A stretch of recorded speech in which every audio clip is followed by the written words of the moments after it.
A música sertaneja caipira, que assim como o samba, é um dos pilares da música popular brasileira. Muitos saudosistas diriam: "Ah, já não se faz mais música sertaneja como antigamente." E tudo começou com as gravações de causos e cantos tradicionais rurais da cultura caipira, que abrange a área do interior paulista, norte e oeste paranaenses, sudeste goiano e mato-grossense e Minas Gerais.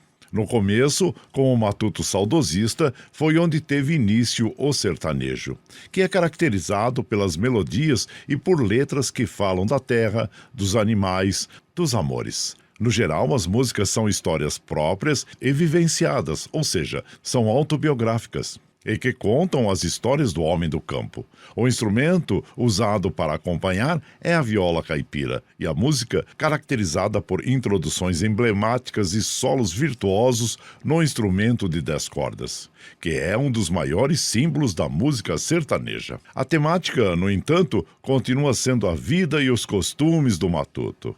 Então, lá na década de 1920, surgem expoentes da música sertaneja, como as duplas Mandi e Sorocabinha, Alvarengue e Ranchinho, Torres e Florencio, Tonico e Tinoco, Vieira e Vieirinha, entre outras. As músicas que ganharam destaque desta tendência estão Jorginho do Sertão, que é o primeiro disco de moda de viola do Brasil, em 2 vozes. Mariano e Caçula, juntamente com a viola, contavam a história de um homem inteligente e trabalhador chamado Jorginho do Sertão. Autoria de Cornélio Pires. O Bonde Camarão, de Cornélio Pires e Mariano. Sertão do Laranjinha, de Ariovaldo Pires, e Cabocla Teresa, de Ariovaldo Pires e João Pacífico.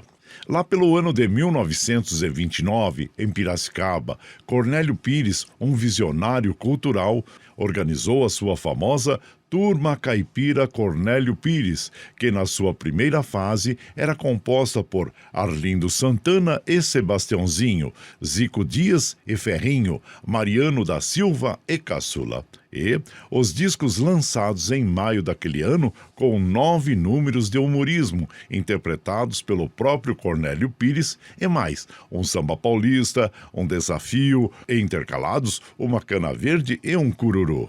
A segunda música gravada foi A Moda do Peão, ou Vida Minha, e a terceira foi Bigode Raspado, todas por Mariano e Caçula. Cornélio e sua turma caipira viajaram por vários municípios do interior de São Paulo, e daí muita coisa mudou na música sertaneja caipira, que pode ser dividida em 3 fases, de 1929 até 1944, como música caipira ou música sertaneja raiz. Do pós-guerra, em 1945, até os anos 60, numa fase de transição, e do final dos anos 60 até a atualidade, como música sertaneja romântica. Após a Segunda Guerra Mundial, a música sertaneja experimentou sua primeira mudança no final dos anos 40 e começo dos anos 50. Músicas que retratavam a guerra e seus personagens. O sertanejo incorporou novos estilos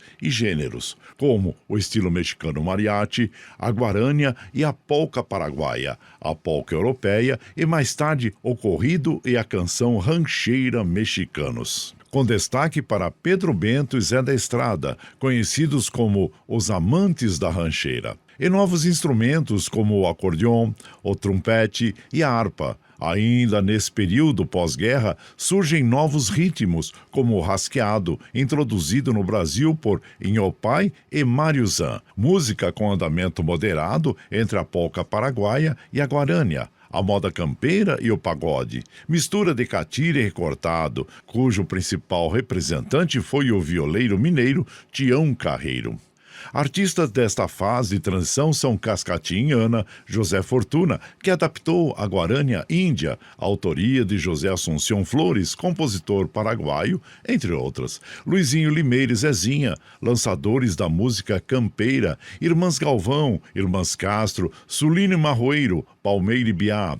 A fase moderna da música sertaneja inicia-se no final dos anos 60, com a introdução da guitarra elétrica e o chamado ritmo jovem, por Léo Canhoto e Robertinho. As temáticas das letras assumiram um caráter mais amoroso, mas sem perder a veia autobiográfica. Alguns anos depois, Milionário José Rico, Os Gargantas de Ouro, na década de 1970, sistematizaram o uso de elementos da tradição mexicana mariachi, com os floreios de violino e trompete, para preencher espaços entre fases e golpes de glote, que produzem uma qualidade soluçante na voz. Quem também soube usar os sons mexicanos foi o Trio Parada Dura.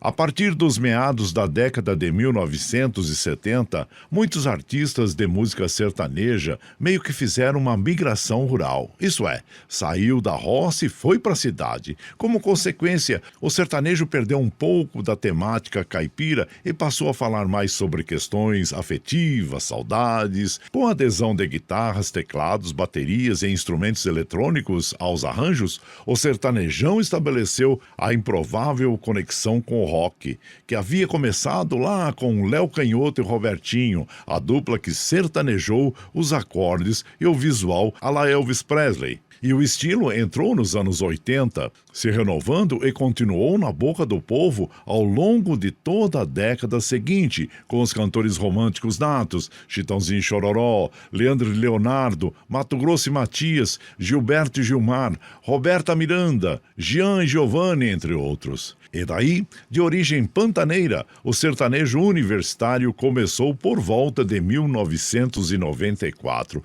quando a dupla João Bosco e Vinícius começou a se apresentar nos bares de Campo Grande, capital do Mato Grosso do Sul. Como eram universitários, os cantores não encontraram muita dificuldade em ter aceitação por parte dos demais estudantes que precisavam matar o tédio e as saudades de casa. O estilo é caracterizado por mesclar o sertanejo brega romântico com uma batida mais dançante e eletrônica. As temáticas das letras são focadas em festas e pegação. Apesar de existir há mais de 20 anos, o sertanejo universitário só estourou nos anos 2000, quando várias duplas e cantores apareceram fazendo sucessos e captando a mente e o coração dos universitários pelo Brasil afora. Como consequência, ganhou as baladas e o público jovem, o que abriu as portas para que se tornasse o ritmo mais ouvido do país, com destaque para Fernando e Sorocaba, Jorge Mateus, César Menotti e Fabiano, Michel Teló, Gustavo Lima, entre outros.